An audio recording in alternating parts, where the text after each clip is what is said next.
बिस्मिल्लाहिर्रहमानिर्रहीम अस्सलाम वालेकुम। आज के इस वीडियो में हम फिलिप लार्किन्स की पोइट्री में जितने भी थीम्स हैं उनको पढ़ेंगे। स्टार्ट करते हैं अपने क्वेश्चन को। Themes in Philip Larkin poetry. Philip Larkin is a versatile poet in the modern age. Philip Larkin जो है वो बहुत ही फेमस पोइट है in modern age. He can be declared to be a representative poet of his age. उसको representative poet declare किया जाता है उसकी एज का, age he reflects through his poetry, जैसे ही वो अपनी पोइट्री को रिफ्लेक्ट करता है। The incidents and circumstances in which modern man is living and passing through. वो तमाम सर्कमस्टांसिस और प्रॉब्लम्स को बयान करता है जिससे मॉडर्न मैन गुजर रहा है, अपनी पोइट्री में इन सबको एक्सप्लेन करता है। इस वजह से वो मॉडर्न पोइट है, representative of the age. There are various themes we can find out in his poetry. यहाँ पर बहुत सारा थीम्स हैं जो कि हम तलाश कर सकते हैं उसकी पोइट्री में। Death is one of the conspicuous themes in his poetry. It is due to dominating the theme of death that he has been declared the graveyard poet. Larkin को ग्रेवयार्ड पोइट भी कहा जाता है। क्यों कहा जाता है? क्योंकि उसकी पोइट्री में डेथ का थीम बहुत ज़्यादा एविडेंट है। There are a number of poems that reflect this theory. बहुत सी poems ऐसी हैं जिन्होंने ये theory represent की है। For example, the poem Days represent the theme of death. poem जो Days है उसमें भी theme of death पाया जाता है। The poem tells us that days are the only justification for our existence. poem जो है वो हमें बताती है कि सिर्फ हमारी existence के लिए जो हमें चीज़ justify करती है वो सिर्फ दिन ही है, and a mean of our finding and satisfaction in life. If days were to be eliminated from life, अगर दिन को ख़त्म कर दिया जाए लाइफ से, we would be left with only darkness and death. तो हम लोग सिर्फ और सिर्फ darkness और death के साथ रह जाएंगे। पोइट ने डेज को रिप्रेजेंट किया है लाइफ के साथ, होप के साथ, प्लेजर के साथ, हैप्पीनेस के साथ। वो कहते हैं कि अगर डेज नहीं होंगे, हैप्पीनेस नहीं होगी, होप नहीं होगी, तो हम लोग सिर्फ और सिर्फ डेथ रह जाएगी और पीछे डार्कनेस रह जाएगा, मिजरीज रह जाएंगे।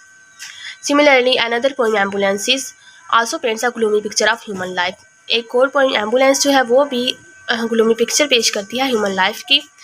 The poem suggests that every street is visited by an ambulance. poem जो है वो बताती है हमें कि हर गली में रोज़ ना रोज़ जो एक एम्बुलेंस है वो गुजरती है। At one time or another, कभी किसी टाइम और कभी किसी टाइम, कोई भी वक्त ऐसा नहीं गुजरता जब एम्बुलेंस ना गुजरे। And ambulance is a symbol of disease, और एम्बुलेंस क्या है? सिंबल है डिजीज़ की, डेथ की। In another poem Obed would find the theme of death to be at the helm of affairs because of fear of death reaches its climax. इस poem में भी हम डेथ का थीम देखते हैं, फियर ऑफ डेथ देखते हैं। Hence we find the theme of death a dominating feature in his poetry. Dominating feature है डेथ इसकी पोइट्री में, लार्किन की पोइट्री में। Another most important theme is of pessimism. एक और इम्पॉर्टेंट पॉइंट जो है वो पैसिमिज्म है। Larkin is regarded as one of the most pessimist poet. Larkin को एक रिगार्ड किया जाता है pessimist poet. He takes a very dark view of human life. उसने डार्क व्यू पेश किया ह्यूमन लाइफ का। पैसिमिज्म किसको कहते हैं? जब आप एक्सपेक्ट करें डार्कनेस को, बुरी चीज़ों को एक्सपेक्ट करें दुनिया की हर चीज़ से, कि हमें कुछ भी, कोई भी उम्मीद ना हो इंसान के पास, सिर्फ डार्कनेस ही एक्सपेक्ट कर सकें कि हर तरफ से, हर चीज़ से हमें डार्कनेस ही मिलेगी, मिजरीज ही मिलेंगी। हर चीज़ को पैसिमिज्म कहते हैं। और लार्किन एक पैसिमिस्ट पोइट है क्योंकि ये हर एक चीज़ से मिजरीज को एक्सपेक्ट करता है, डेथ को एक्सपेक्ट करता है, और फियर ऑफ डेथ इस पर बहुत ज़्यादा है। He takes a very dark view of human life. The main emphasis in his poems is our failure and frustration. For example, in his poem Next Place, we find the idea that none of our hope is fulfilled and that everything that life promises to us proves to be an illusion. वो कहता है हमारी उम्मीदों में से कोई भी ऐसी उम्मीद नहीं है जो कि पूरी हो, और लाइफ ने जो हमारे साथ प्रोमिसेस किए हैं वो सारे इल्यूशन, एक धोखा प्रूफ होते हैं। At the end of this poem he concludes that only one thing is certain in life. इस पोएम के एंड पर वो कहता है कि सिर्फ एक ही चीज़ है जो यकीनी है ज़िंदगी में, is certain in life, and this is death, और वो डेथ है। Hence we find pessimism in the poem. हम पैसिमिज्म पाते हैं पोइम में from the beginning till the end. शुरू से लेकर एंड तक पैसिमिज्म ही पैसिमिज्म नजर आती है। His other poem carries the theme of death and disease. Next poem Dockery and Son contains the following pessimistic note. Life is first boredom and then fear. कहता है कि लाइफ जो है पहले उसमें बोर्डम आते हैं और फिर फियर किस चीज़ का? डेथ का fear. This poem concludes with pessimistic note that there is old age and that the end of old age is death. कहते हैं कि ओल्ड एज है और ओल्ड एज के एंड कहाँ पर ख़त्म होना है? वो डेथ पर ही ख़त्म होना है. फियर ऑफ डेथ शो कर रहा है. His other poem Obit carries the fear of death and pessimism. At Grass is another poem about old age and sense of pessimism. ओबेट भी, एट ग्रास भी, ये सारी पोएम जो हैं वो डेथ को और पेसिमिज्म के थीम को रिप्रेजेंट करती हैं.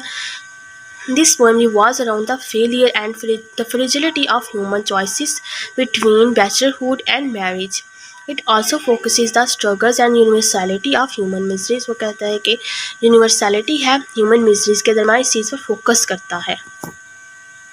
In Wedding Wind and the Explosion, we find man's alienation from this world and his sense of isolation from environment.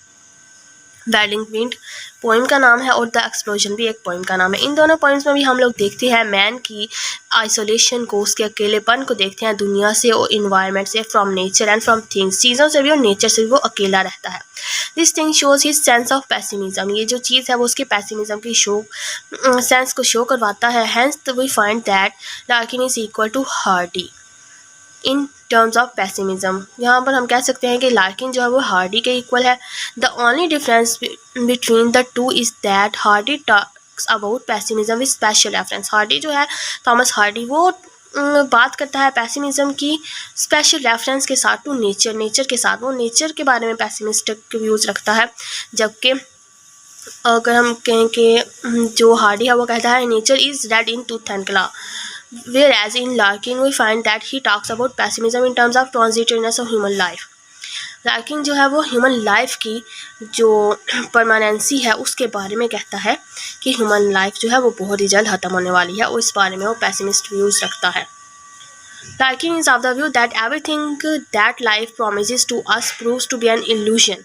Larkin जो है इस बात पर यकीन रखता है कि लाइफ जो भी हमारे साथ प्रॉमिस करती है वो सिर्फ और सिर्फ धोखा होता है और कुछ भी नहीं होता. Another theme in Larkin is the differences in class and of culture modern society. Culture का और क्लास का डिफरेंस है मॉडर्न सोसाइटी में. उसका कल्चर क्या था और उसकी क्लास अब क्या बन गई है. मॉडर्न एज में जब लोग आए हैं तो उन्होंने अपने कल्चर को भुला दिया है. For example the poem mister Bleaney depicts the culture differences between the new tenant the poet and the predecessor mister Bleaney. इसकी पोइम मिस्टर ब्लीनी जो है वो पोइट और जो उसके मिस्टर ब्लीनी है उसके दरमियान एक डिफरेंस को शो करती है. कल्चरल और मॉडर्न सोसाइटी का डिफरेंस इस तरह शो किया है पोइट ने. The term body stand for a factory which manufactured card body, जो कि कार्ड बॉडीज़ को बनाता है, मैन्युफैक्चर करता है कंपनी जो है factory. The term indicates that mister Bleaney was a worker in such a factory. ये जो टर्म है वो ये बताती है कि मिस्टर ब्रीनी भी एक वर्कर है इस फैक्ट्री में. Difference of class and culture are different in every manner. कि उसने गॉड बॉडीज इस तरह से प्रेजेंट किया है कि एक फैक्ट्री है, मॉडर्न सोसाइटी एक फैक्ट्री है और मिस्टर ब्रीनी उसमें एक वर्कर है, उसमें उस सोसाइटी में एक काम कर रही है कल्चर के डिफरेंस को शो करने के लिए. Difference of culture and class are evident in every manner in which the speaker describes the lifestyle of Mr. Brini. जब मिस्टर ब्रीनी के लाइफस्टाइल को डिस्क्राइब किया जाता है तो क्लास और कल्चर में डिफरेंस शो किया जाता है इसके through. Another theme in Larkin is time. Larkin की पोइट्री में एक जो और थीम है वो टाइम का थीम है. His poem days beautifully describes the fact that what do with time के टाइम के साथ क्या करना. After much reflection he says, बहुत ज़्यादा रिफ्लेक्शन बाद वो कहता है where can we live but days, हम कहाँ पर रहते हैं लेकिन हम दिनों में रहते हैं. In another words we can say that time stresses us to have more reflection on the days we are passing.